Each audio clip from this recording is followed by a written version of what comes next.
एक परिवार में शिखा नाम की एक लड़की थी।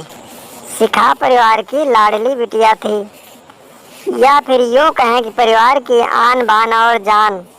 जब घर में होती तो ऐसा लगता मानो घर में आसमान टूट पड़ा हो। घर में इधर उधर धमा चौकड़ी करना और खूब सारी बातें करना उसके पसंदीदा कामों में से एक था। शिखा के दादी जी शिखा को बहुत प्यार करते थे, लेकिन आजकल उन्हें शिखा की एक चिंता और खाए जा रही थी। वो थी शिखा की शादी की चिंता। बस दादाजी अब हर परिवार में शिखा का ससुराल ढूंढते, लेकिन शिखा को शादी के नाम से ही इतनी चिढ़ थी कि शादी का नाम सुनते ही वह गुस्सा होकर मुंह फुलाकर दूसरे कमरे में बैठ जाती। खैर, थोड़ी देर में उसका गुस्सा खुद ब खुद उतर जाता और वह वापस अपनी धमा चौकड़ी में लग जाती। काफ़ी खोजबीन के बाद भी शिखा के दादाजी को कोई ऐसा परिवार नज़र नहीं आया जहां अपनी लाडली बिटिया की शादी कर सकें। इसलिए उन्होंने अपने बचपन के दोस्त से इस बारे में राय लेने का निश्चय किया। बस फिर क्या था, वे अपने दोस्त राय बहादुर से मिलने बरेली की ओर निकल पड़े।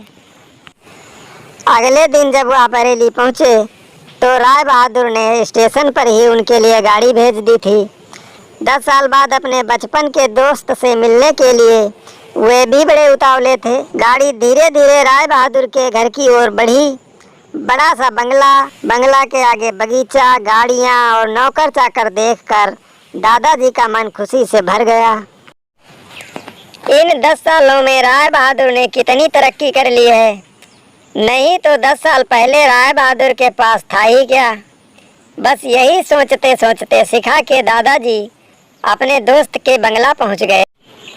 गाड़ी के हॉर्न की आवाज़ के साथ ही राय बहादुर घर के बाहर अपने दोस्त के स्वागत के लिए आ गए। अपने दोस्त को गले लगाकर वे दादाजी को अंदर ले गए। घर अंदर से भी काफ़ी शानदार था। अपने दोस्त की संपन्नता को देख शिखा के दादाजी भी फूले नहीं समाये। चाय नाश्ते के बाद राय बहादुर ने उनके खास दोस्त से आने का खास कारण पूछा। दादाजी ने पोती की शादी के लिए एक अच्छा सा परिवार ढूंढने का काम सौंपते हुए बिटिया का फोटो राय बहादुर के हाथ में सौंप दिया।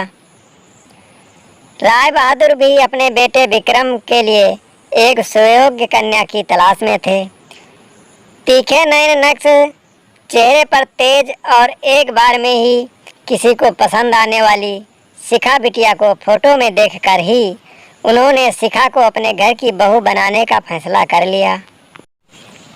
राय बहादुर इतना सोच ही रहे थे कि इतने में उनका बेटा विक्रम आ गया। विक्रम ने दादाजी के पैर छुए और हाल चाल पूछने के बाद ऑफिस की ओर निकल गया। विक्रम के जाने के बाद राय बहादुर ने अपने दोस्त से विक्रम और शिखा के संबंध के लिए पेशकश की। शिखा के दादाजी को लगा जैसे राय बहादुर ने उनके मुंह की बात छीन ली हो। खैर, प्रसन्नता से विदा लेकर अपने घर आने का कहकर दादाजी अपने घर की ओर निकल गए। विक्रम को शिखा बहुत पसंद थी, लेकिन विक्रम की माँ विक्रम की शादी अपने से भी बड़े घर में करना चाहती थी। लेकिन विक्रम के मनाने पर वह मान गई और तय समय पर विक्रम और शिखा की शादी हो गई। आगे क्या हुआ जानने के लिए दूसरा भाग देखें।